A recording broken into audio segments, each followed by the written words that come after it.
আল্লাহ রাসূল সাল্লাল্লাহু আলাইহি ওয়াসাল্লাম যে মেরাজের মধ্যে গেলেন, আল্লাহ যে তার রাসূলকে মেহমান বানাইলেন, এই সাত আসমান কিভাবে পাড়ি দিলেন, কিসের মাধ্যমে আল্লাহ তাআলা তার রাসূলকে মেরাজের মধ্যে নিলেন, এই প্রশ্নটা যদি কাউকে বলে আমরা সহজেই সবাই জানি সেই উত্তরটা হইল আল্লাহ তাআলা তার রাসূলকে বুরাকের মাধ্যমে মেরাজের মধ্যে নিলেন।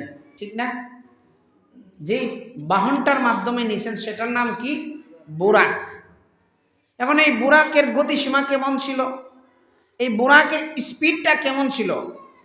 এই বুরাকের স্পিড এতটুক বুঝেন যে বুরাকের স্পিডটা এতটুক ছিল যে পৃথিবীর বুকে এখন পর্যন্ত সেই বুরাকের চেয়ে দ্রুতগামী কোনো যানবাহন এখন পর্যন্ত সৃষ্টি হয় নাই। সুবহানাল্লাহ। আর কোশ্চিন কালেও এই জিনিসটা কেউ সৃষ্টি করতে পারবে না। কেন পারবে না? মানুষের সৃষ্টি আর আল্লাহর সৃষ্টির মধ্যে আকাশ পাতাল কেন, সাত আসমান জমিন কেন, কোনো তুলনাই হতে পারে না। আল্লাহ তাআলা তার রাসূলকে দ্রুতগামী বাহনের মাধ্যমে, যেটাকে আমরা বুরাক নামে চিনি, সেই বাহন দিয়ে মেরাজের মধ্যে নিয়ে গেলেন। এখন এটার কতটুকু বাস্তবতা আছে? আমরা যে হাদিসের মধ্যে পাই, হুজুররা যে বলে যে আল্লাহ তাআলা তার রাসূলকে বুরাকের মাধ্যমে মেরাজে নিলেন, বুরাকের গতিসীমা এত বেশি যে খুব বেশি ছিল, মুহূর্তের মধ্যে অনেক দূর চলে যেত, চক্ষু দিয়ে দেখা সম্ভব না। এই যে একটা জিনিস, এটার কি আসলে কোনো যুক্তিকতা আছে কিনা? সব কিছু যুক্তি দিয়ে মুক্তি মিলে না। যুক্তি দিয়ে যদি মুক্তি মিলত তাহলে পেশাব করতে গেলে যেখান দিয়ে ফসরা বাহির হয় ওই জায়গাটা পরিষ্কার করলেই উজু হয়ে যাওয়ার কথা, সারা শরীরের মধ্যে পানি দেওয়ার দরকার ছিল না। তার মানে বোঝা যাচ্ছে যে এখানে যুক্তির কাজ না, এখানে যুক্তি দিয়ে মুক্তি মিলবে না। আমরা যদি এই জিনিসটাকে ধরেও নিই যে আল্লাহ রাসূল সাল্লাল্লাহু আলাইহি ওয়াসাল্লাম যে মেরাজের মধ্যে যে বাহনের মাধ্যমে গিয়েছিলেন সেটাকে যুক্তির আলোকে যদি দেখতে চাই তাহলে এটাও আমরা দেখতে পারবো। কিন্তু আমরা যুক্তির মধ্যে প্রথমে যেতে চাই না। প্রথমে আমাদের ইমানের দাবি হইল আল্লাহর রাসূলকে আল্লাহ তাআলা যে বাহনের মাধ্যমে নিলেন সেটা পৃথিবীর কোনো বাহন ছিল না, সেটা পৃথিবীর সবচাইতে দ্রুতগামী বাহন ছিল। এইটাই আমরা বিশ্বাস করি। এবং এই বাহন যে দুনিয়ার মধ্যে কখনো কেউ বানাইতে পারবে এইটাও সম্ভব না, এইটাও আমরা বিশ্বাস করি।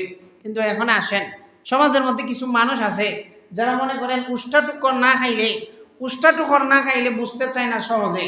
তাদের সব কিছুর মধ্যে শুধু বিজ্ঞানরে নিয়ে আসে যে বিজ্ঞানে এই জিনিসটার সাপোর্ট করে কিনা, যদি সাপোর্ট করে মানবো, না হলে মানতাম না।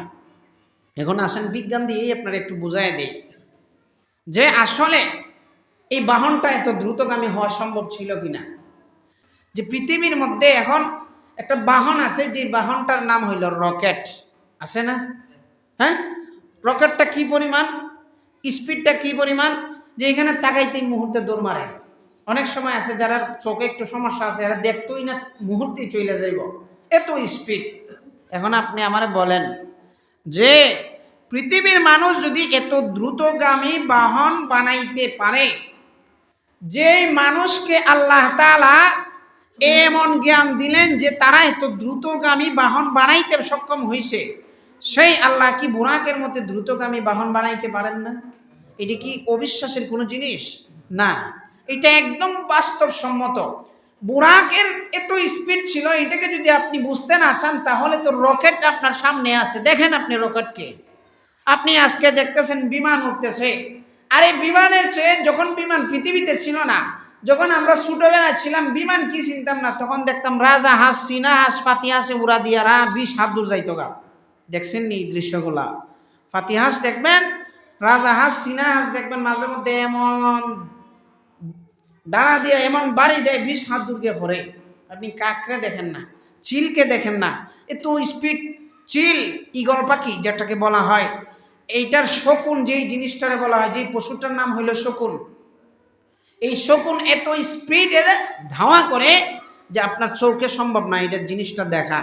মাঝে মধ্যে সোশ্যাল মিডিয়ায় দেখা যায় যে যখন ভিডিওগুলো জুম করা হয় তখন দেখা যায় যে এখানে একটা হাঁস রয়ে গেছে, হঠাৎ দেখা যায় এটার মাথা নাই, মাথা কই গেল? ভিডিও জুম করার পর দেখা যায় যে হঠাৎ একটা শকুন আইসা আঙ্গুল দিয়ে কাবলা মাইরে মাথাটা নিয়ে গেছে মুহূর্তের ভিতরে। এখন আপনি বলেন তো এই জিনিসটা যদি এত দ্রুতগামী হইতে পারে, আল্লাহ তাআলা তার রাসূলকে সম্মানিত করার জন্য যে বাহনটা বানাইছেন, এটি কি এর চেয়ে বেশি হইতে পারে না? এটি কি অসম্ভবের কিচ্ছু?